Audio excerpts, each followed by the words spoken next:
Hello and welcome to some more Star Citizen with some juicy leaks for you today. If you don't want to hear about leaks, if you don't want to hear about spoilers, then this isn't the video for you. Star Citizen Leaks put out what they said was an internal CIG email sent out by Erin Roberts under the subject heading 3.20 and beyond. So let's delve into the excerpt of that email that was shared and other leaks about a new ship potentially coming to CitizenCon with Alpha 3.20.1. So, this Erin Roberts leaked email, please be aware that it's an unconfirmed leak, take with a big pile of salt. It says, "Hi everyone, Starfield's release has given us all a massive opportunity. From early gameplay reports, what it has shown is how much more advanced and sophisticated our tech is above and beyond. We do it all in multiplayer too, and how only Star Citizen can and will give players the opportunity to live and breathe in a huge open world universe. No loading screens, no boundaries, limitless exploration, live the dream." Because of our tech drive last year with persistence and the issues we've had to deal with through the 3.18 and 3.19 patches, 3.20 is our first real opportunity to really reignite our community's engagement, as well as hopefully start to bring players in who had high expectations of Starfield. But it doesn't stop at 3.20 for this year. We've got the huge opportunity to continually improve our experience through our 3.20.1 patch for CitizenCon, our 3.20.2 patch for the Intergalactic Aerospace Expo, ending with our 3.21 patch for the end of the year. Let's remind our community why they invested their time and money in Star Citizen. Let's build their excitement up again as we go into our first CitizenCon in 4 years. This is an opportunity we cannot miss. Let's start with saying that if that email is legit, I am totally on board with what Erin said. That is the correct take from Starfield. That's the correct thing to do. Get more players involved and remind players why they have backed Star Citizen for so long. Make the best Star Citizen they can. Do some awesome stuff in the meantime. I think that it's totally the right take from Starfield as well. It is, in my opinion, a gateway game to Star Citizen.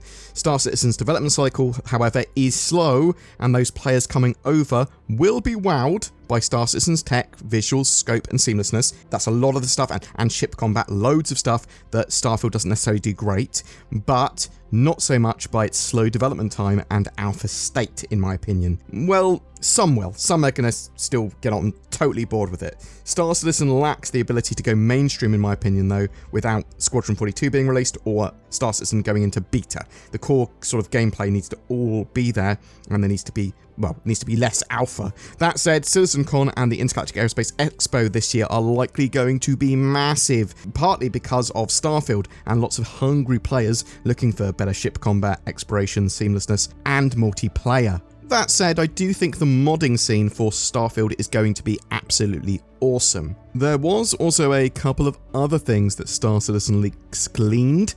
Alpha 4.0 by the end of the year apparently is no longer happening. It was the plan for at least some of the year, but has apparently slipped. If that is the case, then I'm hoping that we have 4.0 early 2024.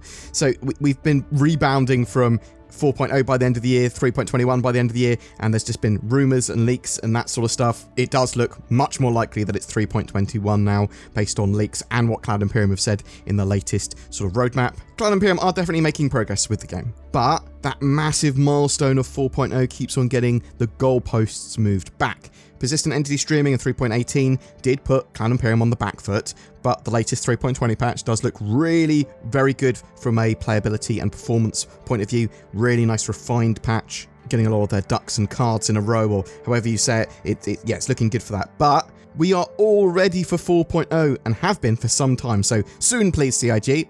At the end of the day though, it's ready when it's ready. They did go on to say that there is potentially a Zeus M2 Mark II that's going to be straight to flyable for CitizenCon and Alpha 3.20.1. So it may also get variants this ship as well. So what is the Zeus? What is a Zeus Mark II? So the Zeus in this context is a really old ship in lore, and the Zeus was a short-range spacecraft developed by RSI and was the first ship equipped with a quantum drive to be offered to civilians on the commercial market. The Navy and the 999th Squadron helped refine the Zeus. It had some hull integrity issues and things like that. This was a key ship in the early expansions for humanity beyond their home planet. So the Zeus exploration suit is also a spacesuit usable in-game now, and was inspired by the Zeus Mark I spacecraft and the suits they would have worn at the time.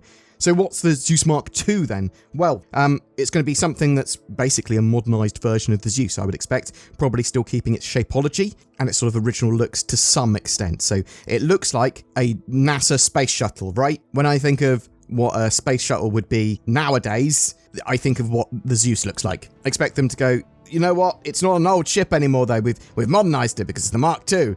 So it will probably be a reasonably good starter ship, probably multi-role, and probably a 1 to 2 seater. Don't know if there's going to go it's a single seater, if it's 2 seater. We don't know much about it beyond that, really.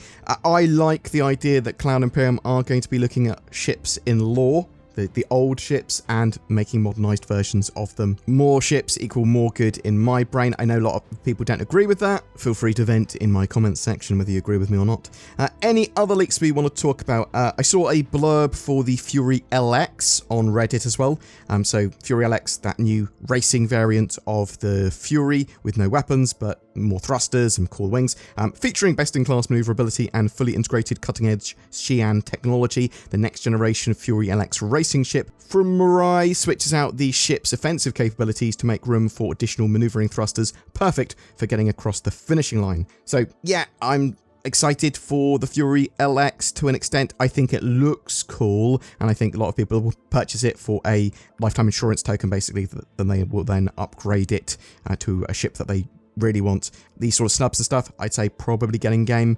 When will it be in game to purchase, not just for real money? In about 3 months. So that should be for the end of year patch. It will actually be available to purchase in game rather than just generally flyable. Other bits while we're here, there was a leak a while ago about persistent universe teams were all being moved off the Squadron 42, or there weren't so many people there. There's only like single-digit teams with single developer disciplines doing the work of entire level design teams, and it was getting worse with Cloud Imperium only trying to get Pyro out until Squadron 42 is released. That has been outright denied by a load of my mates at CIG, and there doesn't appear to be any credibility to that one. Again, I think it was sort of part of the layoff, leak and drama that was highly sensationalized and mostly false. And that layoff and leak drama, that was entirely debunked, and the dev that was involved with that actually has got a new job back at CIG. So yeah, I do want the take home there partly being that with leaks, they might be entertaining, they might be interesting, they might even be accurate at the time, but they do change, they're sometimes wrong. Take them with a big pinch of salt, especially when they're not fully sourced. Boom! That's it for your leaks today, though. Do you think that leaked email is legitimate? And do you sort of agree with Erin Roberts' take if it is? Are you expecting 3.21 by the end of the year again now? Or do you somehow think that the magic will happen and 4.0 will appear at the end of the year in some form? Obviously been a lot of confusion, sort of darting between 3.20, 4.0, what are we getting by the end of the year? Rumours not matching with what Cloud Imperium is saying and vice versa.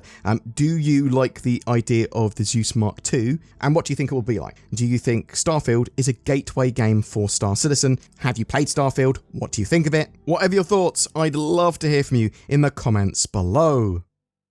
NordVPN is amazing and you should buy it. It's so useful, it's easier to tell you what it can't do.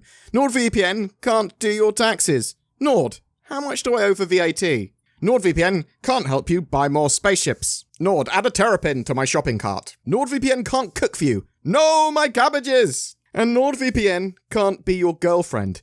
Can't or won't NordVPN, if that is your real name. NordVPN.com/BoredGamer will help you connect to the internet more safely, securely, and anonymously, with greater access to the content you want. But can I teach it to love? Links below for the best NordVPN deals around. Every month we have a ship giveaway, and for September, that's for the Drake Corsair, that fantastic exploration ship. Not only will you be able to explore the verse with it, but the ship is perfectly competent at a huge range of gameplay, and is a fantastic mission-running ship. You can use it for cargo, you can put some vehicles in there. It's reasonably good in a fight, one of the true multi-role, multi-crew ships. To be in for a chance of winning one of those, just comment on any of my videos made during the month. More details down below. Also down below are links to be able to support the channel more. There's the join button, making you one of my elite channel members. You'll get occasional exclusive content. There's also YouTube badges and emotes to show your support. There's also Patreon for those of you that prefer that. We try to mirror the rewards on there as well. But just people liking, subscribing, and sharing these videos goes a long way. A heartfelt thank you to everyone that watched the video. I hope you have a great September, and I'll see you